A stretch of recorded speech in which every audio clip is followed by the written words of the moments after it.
এই মশা মারার ধূপটাকে আমি 1 মাস জ্বালাবো। কিভাবে? চলো তোমাদেরকে আমি দেখাই কিভাবে আমি 1 মাস এই ধূপটাকে জ্বালাই। প্রথমে লাইটার দিয়ে ধূপটাকে ধরিয়ে নিলাম। ধূপটা তো ধরে গেছে, এবার আমি লাইটার বন্ধ করে দিলাম।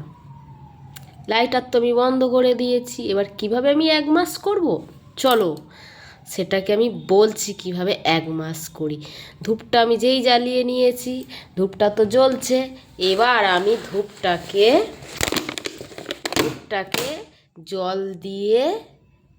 জল দিয়ে আমি নিভিয়ে দিলাম। এইভাবে একটু একটু করে আমি 1 মাস তো আমি চালাতে পারবো এই ধূপটাকে। 1 মাস তো হয়েই যাবে, কারণ আমি তো মশা মারতেই চাই না, তাই তো আমি একটু একটু করে জ্বালাতে চাই।